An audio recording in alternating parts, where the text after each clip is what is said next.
नमस्कार, बहुत स्वागत है आप सभी का हमारे खास कार्यक्रम राम नारायण राम में और मैं हूं आपके साथ अंशिका। दर्शकों, आज के इस कार्यक्रम में हमारे साथ संतान दल के प्रेसिडेंट उपस्थित हैं शंकर सरकार जी, लेकिन उनके साथ एक और हमारे बहुत खास मेहमान उपस्थित हैं जिनसे आप पहले भी मुलाकात कर चुके हैं। हमारे साथ उपस्थित हैं नरेश चंद्र शर्मा जी जयपुर से। उनसे हमने पिछले एपिसोड में बहुत सारी बातें की थी कि वो किस तरह से प्रचार प्रसार कर रहे हैं राम नारायण राम का, और आज एक बार फिर उनसे चर्चा करने के लिए वो हमारे सामने यहाँ पर उपस्थित हैं। तो चलिए कार्यक्रम की शुरुआत में देर ना करते हुए दोनों का स्वागत करते हैं, कार्यक्रम की शुरुआत करते हैं। बहुत बहुत स्वागत है सर आपके में। राम राम। सर, कार्यक्रम की शुरुआत हम आपसे करने जा रहे हैं। आज थोड़े से अलग विषयों पर आपसे बात करेंगे। पिछले एपिसोड्स में हमने आपके बारे में जाना और किस तरह से आप प्रचार प्रसार कर रहे हैं इसके बारे में जाना। आज जो मैं आपसे जानना चाहती हूँ कि एक जो मैंने आपसे बात की थी, आपने एक चीज़ मुझे कहा था, तो उसको मैं चाहती हूँ कि हमारे दर्शक भी जानें और अच्छी तरह से समझें कि ब्रह्म सत्य और जगत मिथ्या। जबकि लोगों को ये लगता है कि जगत में हम रह रहे हैं तो ये तो सत्य ही होना चाहिए, ये मिथ्या कैसे हो सकता है? इस पर थोड़ा प्रकाश डालिए। अंशिका जी, आपने आपके सवाल का जवाब खुद नहीं दे दिया। कैसे दिया? जनरल एक धारणा है और हमने यही पढ़ा है, हमारे जो बुजुर्ग हैं, साधु संत समाज हैं, वो अब यही बताते हैं कि जगत मिथ्या है, नाशवान है और ब्रह्म सत्य है। हमारे बालक ब्रह्मचारी महाराज के जो प्रवचन थे, जिनको हम जगह जगह फैला रहे हैं, उन्होंने इस बात को बड़े अच्छे तरीके से बताया है कि शरीर कहाँ से आया। संसार में जगत की शरीर की उत्पत्ति हुई, हमारा विचार विवेक सब कुछ शरीर से आया और इस शरीर से हमने ज्ञान का अर्जन किया, उस ज्ञान से हमने वेदों को लिखा, सब कुछ किया, उससे ज्ञान से हमने ब्रह्म को जाना। तो शरीर मिथ्या कैसे हो सकता है? शरीर तो मिथ्या हो नहीं सकता है। हमने जिस शरीर के माध्यम से ब्रह्म को जाना है, शरीर भी सत्य है, ब्रह्म का एक पार्ट है। शरीर सत्य है, तो अगर ब्रह्म सत्य तो शरीर भी सत्य है। अगर शरीर सत्य नहीं है तो ब्रह्म भी सत्य नहीं है। जिसके माध्यम से हम जिसकी पहुंच रहे हैं, जो बता रहे हैं कि जगत मिथ्या है, शरीर ब्रह्म सत्य है, ये संभव हो ही नहीं सकता। 1,00,000 रुपए में से एक नया पैसा घटा दो, कम कर दो, तो 1,00,000 की संख्या पूरी हो जाएगी? नहीं होगी ना। तो ये पूर्ण ब्रह्म परमेश्वर जगत, ये सब कुछ एक ही है। जगत की उत्पत्ति हुई, मानव को शरीर मिला, चेतना मिली, विचार मिला, विवेक मिला, ज्ञान मिला, उस ज्ञान से ब्रह्म को जाना, वो ब्रह्म के बारे में बताया, जगत को बताया, चर्चा की थी। इसलिए हम लोग जगत को भी सत्य मानते हैं और ब्रह्म को भी सत्य मानते हैं। आप बताइए कि हमारे शरीर में ये ब्लड सेल्स हैं, क्या सत्य हैं क्या? एक समय इनकी एक लाइफ है, एक समय है, रूप बदलता रहता है, तो ये इनका परिवर्तनशील है, लेकिन मिथ्या तो नहीं हो सकता जी। तो जैसे कि आपने कहा कि दोनों ही सत्य हैं, दोनों चीज़ें ही सत्य हैं, क्योंकि हम जी भी रहे हैं तो हम ब्रह्मांड को और ब्रह्म को हम तभी समझ पाएंगे जब हमारे अंदर चेतना है, जब हमारे अंदर विवेक है।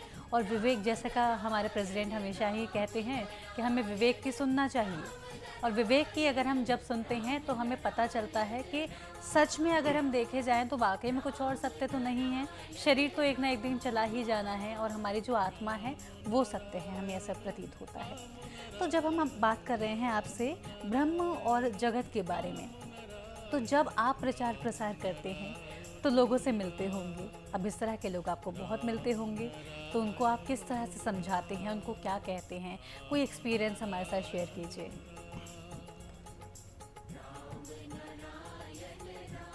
समझाने का बिल्कुल ये मैन टू मैन है। कोई ज़्यादा पढ़ा लिखा आदमी है तो उसको समझाने में हमें बहुत जोर आता है, क्योंकि उसकी तार्किक बुद्धि होती है। वो हमारी बात को क्रॉस करता है, अपने एग्जाम्पल लेता है। वो कहता है कि नहीं नहीं, इतने पुराने ग्रंथ वेद हैं, ये इसमें लिखा हुआ वो सत्य है।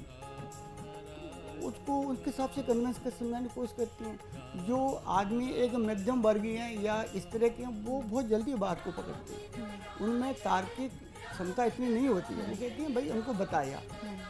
आज की जो जनरेशन है उनसे बात करो, वो टू दी पॉइंट चलते हैं, उनको नहीं मालूम है किताबों में क्या लिखा है। 2 2 4 है तो 4 ही है। मैं जनरली स्कूलों में जाता हूँ और बच्चों को लेक्चर देता हूँ, उनको समझाता हूँ इसी ब्रह्म जगत के ऊपर। तो बच्चों से खुद से बुला के पूछता हूँ तो भाई एक बताओ, ये शरीर कैसा है? शरीर है साहब, इसमें ब्लड है, सेल्स हैं, सब कुछ, हम जागृत हैं, हमारी नेत्र हैं, सोचने की क्षमता है, तो सत्य है कि नहीं? ये बिल्कुल सत्य है। तो इस सत्य से ब्रह्म को जाना जाता है कि इसी से जाना जाता है, तो शरीर भी सत्य है, ब्रह्म भी सत्य है। भाई किसी, देखो अब विद्वानों की तो हमारे भारतवर्ष में कमी नहीं है, बहुत शंकराचार्य बहुत हैं, हम उनके मामले में हम तो एक छोटे प्राणी सामाजिक हैं। हमारे समाज को हम धरातल पर लेके आने की कोशिश कर रहे हैं। हम उनको ख्वाब नहीं दिखा रहे हैं, हम उनको डरा नहीं रहे हैं, ब्रह्म से डरा नहीं रहे हैं, डरा नहीं रहे हैं। सोहम का जो फॉर्मूला है कि जो तू है वही मैं है, वो सोहम वही है, जो तू है वो वही है। हम इसी फॉर्मूला पे लेके समाज को जोड़ने के काम कर रहे हैं। तो ब्रह्म से डरने की जरूरत नहीं है, ब्रह्म कहीं नहीं है, ब्रह्म कहीं नहीं है, ब्रह्म हमारे अंदर है, हम ब्रह्म के अंश हैं। हमको मिलाने से ब्रह्म बना है, ब्रह्म अलग से नहीं हो सकता है, अगर हम नहीं तो ब्रह्म भी नहीं है। अच्छा सर, कभी कोई ऐसा व्यक्ति आपसे टकराया है, क्योंकि अलग अलग तरह के लोग होते हैं, अलग अलग मानसिकता के लोग होते हैं, कोई इस तरह का व्यक्ति आपसे टकराया हो, मिला हो कि अरे आप तो बेकार की बातें कर रहे हैं, ऐसा कुछ नहीं होता? क्योंकि हम समझते हैं इन सब चीज़ों को, लेकिन बहुत सारे लोग, जैसे कि आपने बोला, पढ़े लिखे बहुत सारे लोग होते हैं जिनकी तार्किक बुद्धि होती है, उनका भी यही कहना होता है। तो क्या इस तरह का कोई इंसान मिला है आपको और वो उनका मेंटेलिटी बिल्कुल चेंज हो गई हो, राम नारायण राम को मानने लगे हो, ऐसा कुछ हुआ है? सर जी, एक नहीं बहुत लोग मिले, बताइए प्लीज़। लेकिन मैंने एक, मेरा सिद्धांत है जी। अगर कोई मेरे से संवाद करता है, लॉजिक चलता है, मैं लॉजिक जवाब देता हूँ, और वो वेद पुराणों पे जाके श्लोक, लंबे लंबे श्लोक बोल करके उदाहरण देता है, तो मैं कहता हूँ सर आप बड़े हो, मैं छोटा हूँ, ठीक है साहब आपके हिसाब से होगा, मैं क्यों मेरा समय बुद्धि जाया करूँ? वो कहता है मैंने इतना वेद पढ़ा, मैं इतना मैंने ब्राह्मण पढ़ा, इतने वर्ष में रहा हूँ, तुम सामाजिक आदमी में कैसे इसको डिफाइन कर सकते हो?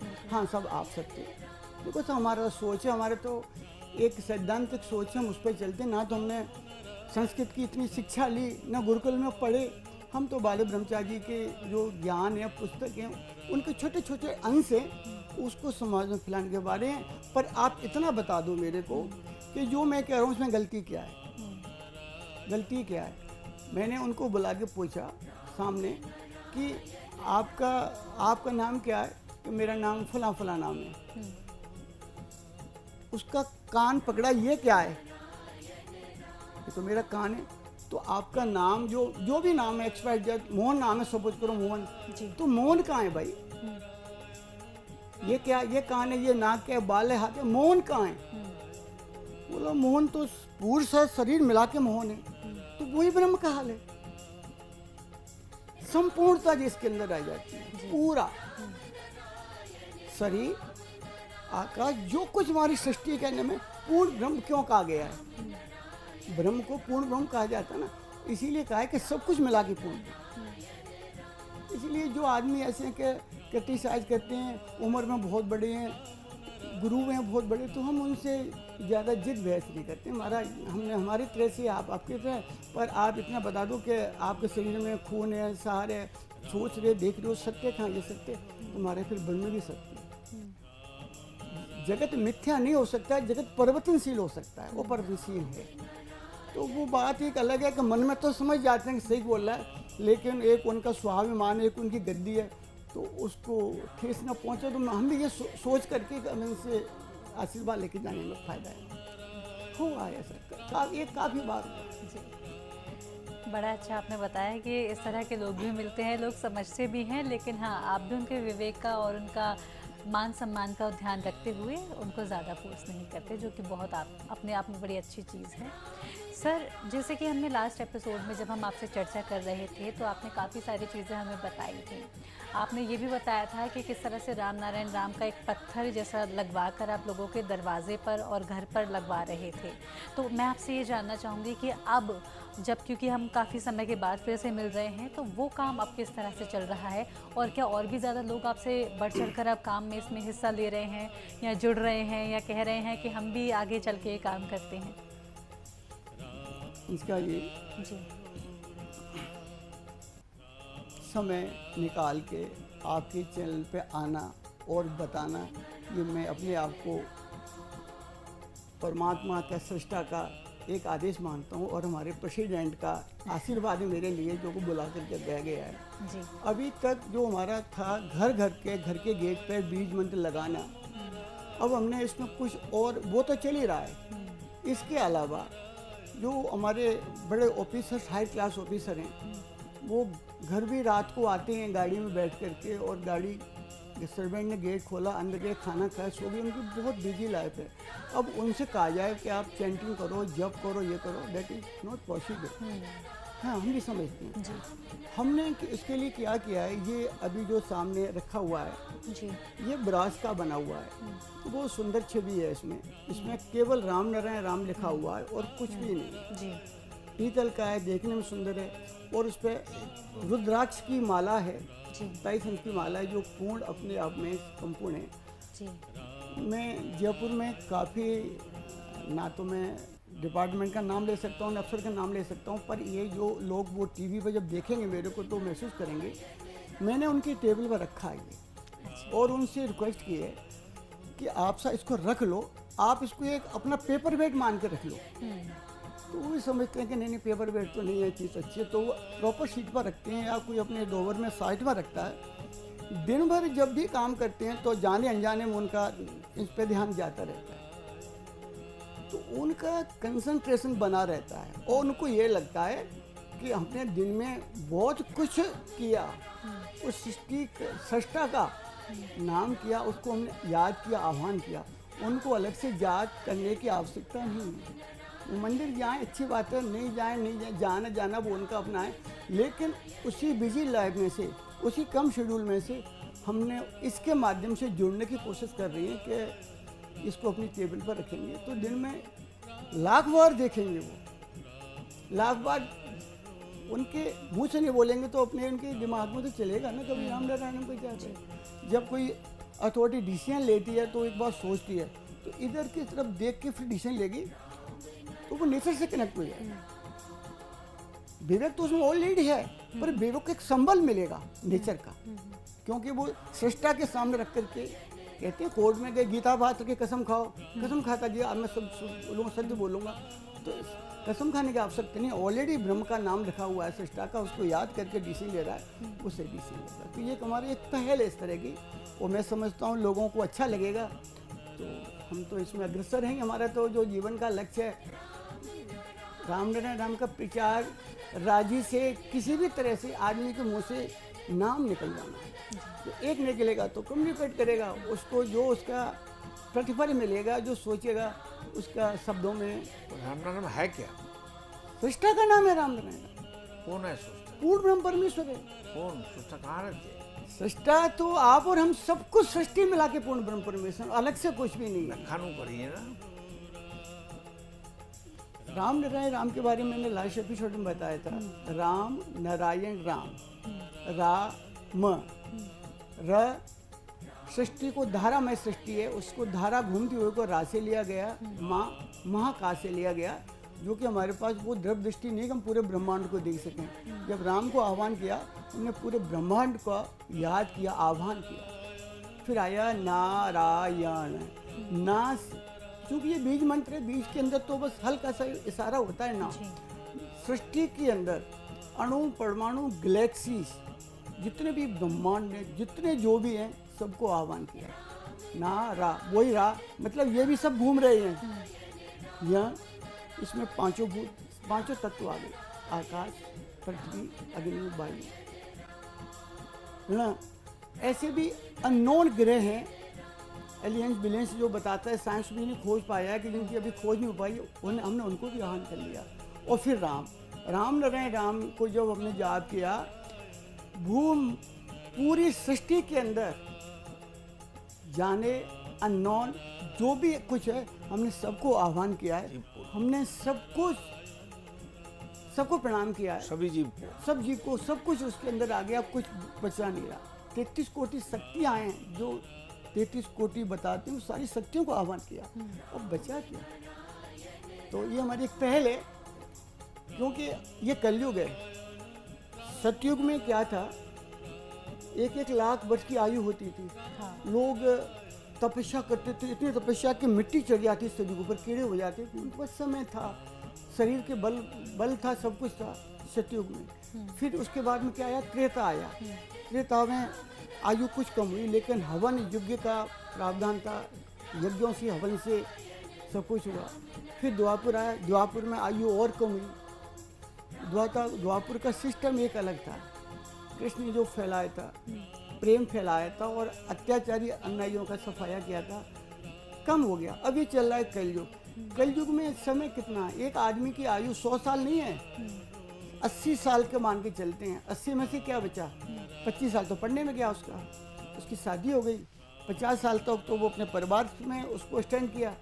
55 साल का जब आया, जब सोचता है कि यार मेरे 5 साल बाद मेरा सर्विस में रिटायरमेंट है, उसके बाद में मैं जाकर के कुछ पूजा पाठ करूँगा या उसमें लगूंगा। 60 साल के बाद में घर बैठता है, क्या पूजा पाठ करेगा, क्या कृष्णा को याद करेगा, समय है ही नहीं। तो इससे कम समय, ये क्यों कलयुग है। कलयुग में राम का बाबा तुलसीदास जी ने भी बार बार ये कहा है, मैं रामायण को भी जोड़ता हूँ इससे। रामायण में भी उत्तरकांड में साफ कहा है, कलयुग में केवल राम का नाम ही आधार है और कुछ भी नहीं है। पूजा पाठ देखिए कोई कर ही नहीं सकता है, ना इतना धन है, ना ज्ञान है, ना समय है, केवल राम का नाम है। तो हम वही राम को लेकर के हम उसी को चलें। गीता में क्या कहा है, रमन्ते स राम है, जो रोम रोम में रमा हुआ वही राम है। बिल्कुल सर, और ये जो हमारी चर्चा है इसको हम निरंतर जारी रखेंगे, लेकिन अगले एपिसोड में। अभी के लिए हमें वक्त हो चला है, समय की सीमा थोड़ी सी कम है, तो इस एपिसोड में थोड़ा सा समय कम है, उसके लिए मैं जी, तो इस चर्चा को हम अगले एपिसोड में जारी रखेंगे। आपका बहुत बहुत धन्यवाद हमसे जुड़ने के लिए और आपका कीमती समय निकालने के लिए। तो दर्शकों, इसी के साथ आज के इस एपिसोड में तो इतना ही। आज के इस एपिसोड में हमने समझा ब्रह्म सत्य है या जगत सत्य है, इसके बारे में हमने चर्चा की। तो इसी के साथ आज के इस एपिसोड में तो मैं आपसे विदा लेती हूँ, लेकिन आपसे फिर मुलाकात होगी अगले एपिसोड में। लेकिन अगर आप जुड़ना चाहते हैं संतान दल के साथ में, अगर आप कुछ डोनेट करना चाहते हैं तो बिल्कुल कर सकते हैं। आपको कोई फोर्स नहीं कर रहा, लेकिन एक अच्छे कॉज के लिए अगर आप करना चाहते हैं बिल्कुल कर सकते हैं। संतान दल के द्वारा बच्चों की पढ़ाई का जिम्मा लिया जाता है, बुजुर्गों की सेवा की जाती है, वृद्धाश्रम चलाए जाते हैं। तो अगर आप जुड़ना चाहते हैं बिल्कुल कनेक्ट कर सकते हैं। टीवी स्क्रीन पर नंबर मिल जाएंगे, साथ ही साथ डिस्क्रिप्शन बॉक्स में आपको डिटेल्स मिल जाएंगी। इसी के साथ मुझे दीजिए इजाजत, नमस्कार।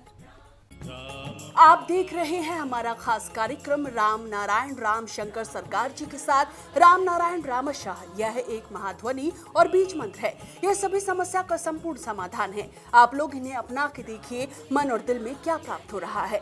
इस कार्यक्रम का विशेष उद्देश्य इसका प्रचार और प्रसार के साथ ही प्रत्येक मनुष्य की मुक्ति का मार्गदर्शन है और यह आपके दिल की बात है। इस मार्ग पर पुण्य और मुक्ति निश्चित है। इस कार्यक्रम के माध्यम से संतान दल द्वारा चलाए जा रहे श्रेष्ठ सेवाओं से जुड़कर सबके कल्याण के लिए इस नए कार्य का हिस्सा बन सकते हैं और वृद्धाश्रम, गौशाला, गरीब और वंचित बच्चों की शिक्षा का भी सहयोग और समर्थन कर सकते हैं। संतान दल सबका एक ही परिवार है। अकाउंट नेम संतान दल, account number 266505000657, IFSC code ICIC 0002665। पूरी तरह जानने के लिए आप संस्था के फोन नंबर पर संपर्क कर सकते हैं। Phone number 6291342066, 9836073503। Email ID santandal1960@gmail.com।